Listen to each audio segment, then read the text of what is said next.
when it comes to trying to lead by example, one of the advices that I have for the spouse, whether it's the husband or the wife, is that you need to have a spiritual discipline or routine for yourself outside of the 5 daily prayers. So the 5 daily prayers, alhamdulillah, they're the bare minimum. But if a person goes into your home and they don't witness anything that's different than a non-Muslim home, other than the 5 daily prayers, then there's something very wrong. There's something that's missing from that home.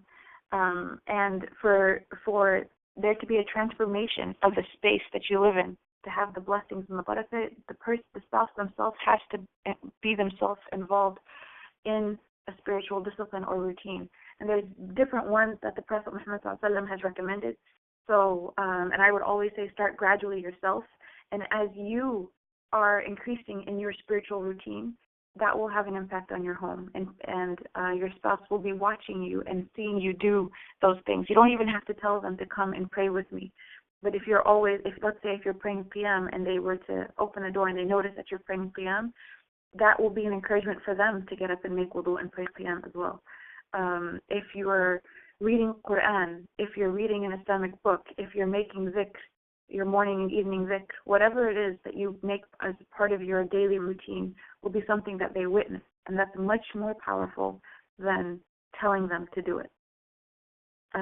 Always be receptive also to their religious reminders. So don't think that you're the scholar or the, I want to say the religious one in the relationship. Realize that Allah subhanahu wa ta'ala is the one who knows the hearts, and there may be, even on the outward level, let's say you don't see them doing as many practices as you, but there could be moments when they are much, much closer to Allah subhanahu wa ta'ala than you are, and in those moments perhaps they're going to come to you and talk to you about something that they want you to improve in. Again, you have to set the example of humility. If you want them to be open to receiving your words, you need to be open to receiving theirs. So always be receptive to their religious reminders. And subhanAllah, humility is something powerful because it's not just that you're asking, by being humble, you're allowing that person to open up to you, but you're allowing that person to open up to themselves. A lot of times when people are I want to say in a distant place in their relationship with Allah subhanahu wa ta'ala, they're in a state of personal denial. So when you're humble, you allow them to take off the mask and to not be in a state of denial with themselves, which is where it starts, and it's more important as well. The second tip is to not be condescending, and remember that there was a time when you were not so practicing or not as practicing. So maybe right now in your life you're in a very good place, but there was a time where maybe you weren't in such a strong place.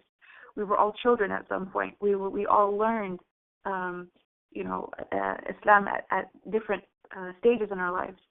So we cannot come from a condescending and judgmental place. It's two hadith of the Prophet Muhammad ﷺ, and these hadith talk about the rights of brothers towards each other. They also apply in marriage. Really powerful, and it does reinforce this concept that we don't have a right to be judgmental because Allah subhanahu wa ta'ala is the ultimate judge. The Prophet ﷺ says, do not be envious of one another. Do not artificially inflate prices against one another. Do not hate one another. Do not shun one another. And do not undercut one another in business transactions. And be as fellow brothers and servants of Allah. A Muslim is a brother of a Muslim. He neither oppresses him, nor humiliates him, nor looks down upon him. Piety is here, and he pointed to his chest 3 times. It is evil enough for a Muslim to hold his brother Muslim in contempt. All things of a Muslim are inviolable for another Muslim, his blood, his property, and his honor. There are a couple aspects of this description that I want us to zero in on. One of them is that he does not look down upon him. He does not look down upon him. So this idea of thinking of someone else as being worse than you in their relationship with Allah is a form of judgment. Outward practices, yes, you can measure those. But inwardly, you never know where a person is with Allah. You never know if they're praying to Allah subhanahu wa ta'ala for forgiveness, for help, for guidance. We don't know. And for that reason, we cannot be the ultimate judge. Only Allah is the ultimate judge. We can judge outward actions only. But we can't look at them and say, and think of them as being evil. The Prophet ﷺ says, It is evil enough for a Muslim to hold his brother Muslim in contempt. So what happens sometimes in Muslim marriages is the spouse would look at their wife or their husband and have resentment towards them because of witnessing less practice. And this is not good as well. You should not resent your spouse for the distance that they have with Allah subhanahu wa ta'ala. Realize that they are on a journey and you are on a journey, and your job is to try to help them on their journey. Resentment, if it's something like there's a difference also between if a person is taking your rights and it's abusive, and I'm not referring to that. I'm talking about, let's say you want to go to the class for the masjid, at the masjid, and you want to pray at the masjid, and your spouse wants to stay home and just watch TV. You can still go to the masjid, and that's fine. There's no realizing and that's where they are in their situation. But also realizing that there are things that you can do that are encouraging versus discouraging. So if you were to leave and go to the masjid in anger, that may not necessarily have the best impact. It might be better even to stay home and say, well, instead of watching TV, let's do something else. I don't have to go to the masjid. You don't have to watch TV. Why don't we, if you're in California, drive to the ocean? Let's go to the ocean. Go to the ocean and make it a moment of dhikr. There are always proactive things that a person can do, and resentment and anger usually are not the best way to go about it. Being judgmental, looking down, or holding the person in contempt usually does not make the situation any better. The Prophet ﷺ said, Allah the Exalted says, indeed my love shall be bestowed upon the ones who love one another for my sake. Indeed my love shall be bestowed upon the ones who visit each other for my sake.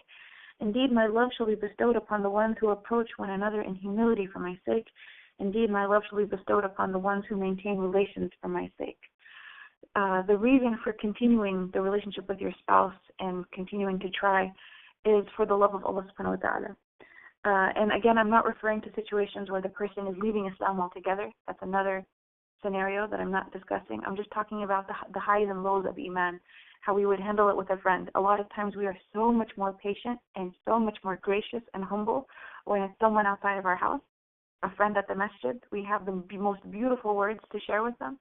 But if it's the person's spouse, then there's no patience. There's no room for discussion. There's no room for creativity even. So, subhanAllah, the Prophet also said, do not help the shaitan against your brother. There are ways of approaching your spouse that only encourage them or motivate them to do the thing that's forbidden or that's wrong. When people feel judged, they usually want to do the bad thing more. When people feel judged, for some reason, they usually feel motivated to rebel even harder. And when something is coming from a place of, I want to control your behavior versus I care about you and I'm concerned about you, it shows in the way that we deal with the person. The third tip is be the musk seller that the Prophet mentions in his hadith. So your good smell will rub off upon your spouse. The Prophet ﷺ said that your brother is the one that when you look at them, they remind you of al-akhirah. And I want to go back to the musk seller concept. I had never gone or been around anyone who sold perfumes or musks until I lived in Egypt. And there's interesting things that happen inside the shops where they sell perfumes and musks. And so let's look at what a musk seller does. The first thing that a musk seller does is he's selling a product, right? So when a customer comes in, he's analyzing the customer.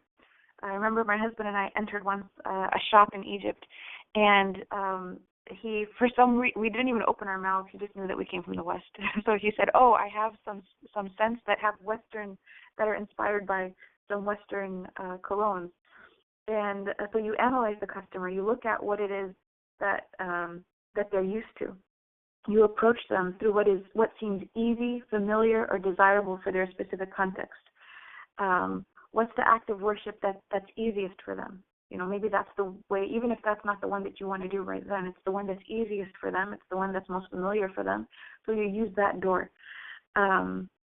Selling many different scents that all smell amazing can be overwhelming. So the musk seller will just show one at a time. They don't take all of the different perfumes and put them on the table. and say, come and have this, even though that's what they have all of the perfumes. They do one at a time.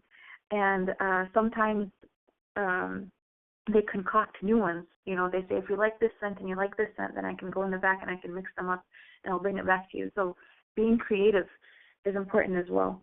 You notice what the person enjoys most. You notice what the person leans to most, and so your job is to be supportive in what they're leaning towards. Sometimes a scent smells really good in the bottle, doesn't smell very good on the skin. So what that means is sometimes there's a good thing that you could be inviting them to, but that good thing, for whatever reason, is not something that that they vibe with, for lack of a better term. So there's a class at the mosque that you really love, but they just don't like the speaking style of the speaker. You can't make them. It's a good thing, but when it mixes with them, it doesn't produce the best smell. So you try to find the thing that actually brings out the best in them. Maybe there's a speaking style that you're not a big fan of, but you notice that speaker or that imam or that sheikh or that YouTube video really has a great impact on them, and it brings out the best in them. So you keep trying to provide those types of avenues for them as well. People try on many different colognes until they find the ones that they like the most. So being patient with with their exploration, letting them try different things on, try this, try that. Don't be impatient and think, oh, you only did this for a week, you only came with me for this class or this halaqah or this program for this short amount of time, and then you dropped it. Maybe they're going to go through that for a while, and that's okay. They're on, again, their own spiritual journey, and your job towards them is to help them on that journey and be supportive.